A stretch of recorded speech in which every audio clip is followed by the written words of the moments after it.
আজ আপনাদের সাথে শেয়ার করছি রুটি পরোটা খাওয়ার একটা তরকারি।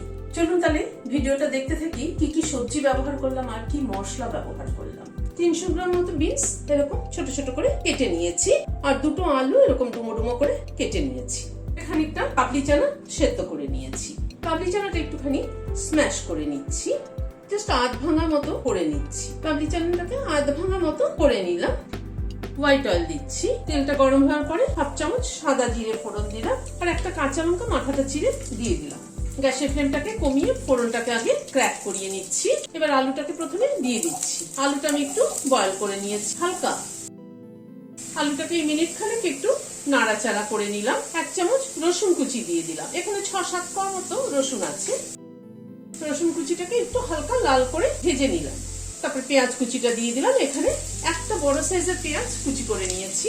পেঁয়াজ কুচিটাকে দিয়ে এবার একটু নাড়াচাড়া করে নিচ্ছি। এখানে আদা কুচি 1 চামচ মতো দিয়ে দিলাম। এই রান্নাটাতে সবকিছু আদা রসুন পেঁয়াজ সবকিছু কুচি দিয়ে রান্না করলে বেশি ভালো লাগে খেতে। সব রেসিপিতে তো সবকিছু একরকম যায় না, বিভিন্ন রেসিপিতে বিভিন্ন রকম ভাবে মশলার ব্যবহার হয়, তাতেই কিন্তু স্বাদের তারতম্য হয়। পেঁয়াজটাকে দিয়ে এই মিনিট খানেক আবার একটু নাড়াচাড়া করে নিলাম। এবার বিনসটাকে দিয়ে দিচ্ছি। নুন দিয়ে দিলাম, হলুদ দিয়ে দিলাম, কাশ্মীরি রেড চিলি পাউডার দিয়ে দিলাম। মশলার সাথে কষিয়ে নেব। একটু ঢেকে দিচ্ছি বিনসটা সেদ্ধ হওয়ার জন্য। মিনিট 3-4 মতো ঢাকা ছিল, ঢাকাটা খুললাম। এখানে একটা টমেটো কুচিয়ে নিয়েছি, টমেটোটা দিয়ে দিলাম। টমেটোটা একটু নরম হওয়া অবধি অপেক্ষা করব। এই কাবলি চানা সেদ্ধটাও দিয়ে দিলাম।